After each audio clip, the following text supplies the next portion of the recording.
Assalamualaikum warahmatullahi wabarakatuh. Alhamdulillahilladzi fadala ala bani Adam bil ilmi wal amali ala jamil alimi. Wassalatu wassalamu ala Muhammadin sayyidil arabi wal ajami wa ala alihi wa ashabihi ya nabi'il ulumi. Amma ba'du. Teman-teman rahimakumullah. Setiap jiwa menghendaki kebahagiaan, tetapi karena kejahilan tidak sedikit manusia yang justru terjerumus pada kebinasaan. Karena begitu pentingnya pemahaman terhadap hal yang membahagiakan, termasuk jalan dan metode menggapainya. Nah, Islam telah memberikan panduan sedemikian sempurna kepada umatnya, bahkan hal-hal yang membinasakan juga dijelaskan dengan sangat rinci agar kita mawas diri darinya. Nah, di sini kita akan menjelaskan 3 perkara yang dapat membinasakan manusia. Dalam sebuah hadis, ada 3 perkara yang dapat membinasakan manusia. Yang pertama, sikap bakhil yang dipatuhi. Yang kedua, hawa nafsu yang diikuti. Yang ketiga, kekaguman seseorang kepada dirinya sendiri. Hadis riwayat Tabrani. Nah, kita pasti udah pernah dengar kata bakhil, bukan? Nah, iya, bakhil itu sama seperti sifat pelit atau kikir. Bakhil berasal dari kata bakhula yubkhalu, yang artinya memegang erat dan menahan. Maksudnya, bakhil adalah perbuatan seseorang menahan atau tidak memberikan sesuatu yang semestinya wajib diberikan kepada seorang yang pantas menerimanya. Dalam Quran Surat Ali Imran ayat 180 yang artinya, dan jangan sekali-kali orang-orang kikir dengan apa yang diberikan Allah kepada mereka dari karunia-Nya, mengira bahwa kikir itu baik bagi mereka, padahal kikir itu buruk bagi mereka. Pada tahu kan teman-teman cerita Qarun si kikir itu? Nah, pada awalnya seorang Qarun mungkin berpikir bahwa dengan menghitung-hitung hartanya, harta kekayaan, dan tidak membagikan hartanya kepada siapapun, itu sebagai langkah tepat menuju kebahagiaan. Jadi Qarun berpikir bahwa kekayaannya itu bisa membuat dirinya tuh bahagia. Tapi yang terjadi, Qarun justru ditelan bumi karena kekikirannya, bukan? Nah, tidak sampai pada kekikiran semata, sikap yang demikian mengundang sifat kesombongan. Bismillahirrahmanirrahim.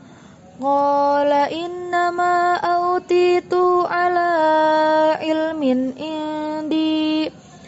Qarun berkata, sesungguhnya aku hanya diberi harta itu karena ilmu yang ada padaku.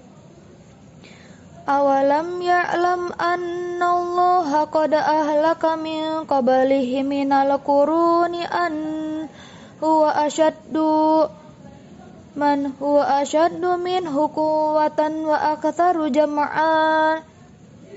Dan apakah ia tidak mengetahui bahwasanya Allah sungguh telah membinasakan umat-umat sebelumnya yang lebih kuat daripadanya dan lebih banyak mengumpulkan harta. Oleh karena itu, Allah memerintahkan umat Islam untuk gemar bersedekah, baik dalam kondisi lapang ataupun sempit, dengan mengamalkan perintah bersedekah yang dapat membantu diri kita terbebas dari penyakit kikir alias bakhil.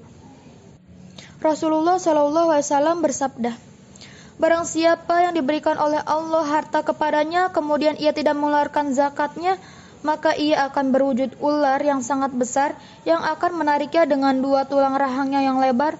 Kemudian ia berkata, saya adalah harta simpananmu. Kemudian Rasulullah SAW membacakan surat Al-Imran ayat 180. Hadis riwayat Bukhari.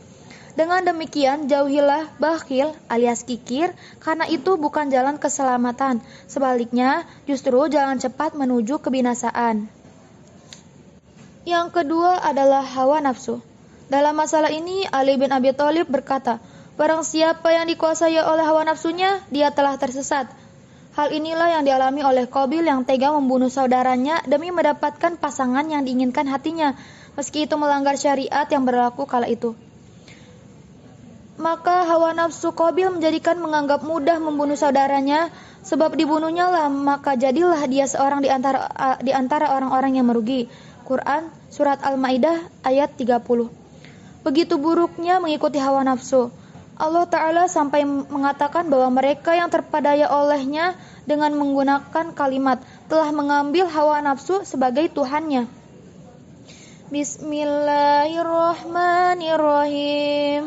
Ara'aita man ittakhadha ilahatan hawah afa anta takunu alaihi wakila. Artinya, terangkanlah kepadaku tentang orang yang menjadikan hawa nafsunya sebagai Tuhannya, maka apakah kamu dapat menjadi pemelihara atasnya? Quran Surat Al-Furqan ayat 43. Jadi, jangan sekali-kali mengikuti hawa nafsu. Sahabat Nabi Ali bin Abi Thalib berkata, barang siapa yang mengikuti hawa nafsunya, maka hawa nafsunya itu akan membutakannya, menulikannya, menghinakannya, dan menyesatkannya. Nah, yang ketiga itu kesombongan, membanggakan diri sendiri. Orang yang memiliki karakter tersebut oleh Al-Ghazali disebut pribadi yang mengalami penyakit mental dan jiwa. Mengapa? Karena orang yang demikian, kata Al-Ghazali, pada sisi Allah Ta'ala adalah terkutuk dan sangat dimurkai. Sampai-sampai siapapun yang di dalam hatinya ada setitik kesombongan, maka pintu surga akan tertutup baginya. Tidak akan dimasukkan ke dalam surga orang yang di dalam hatinya terdapat seberat biji sawi dari sikap takabur.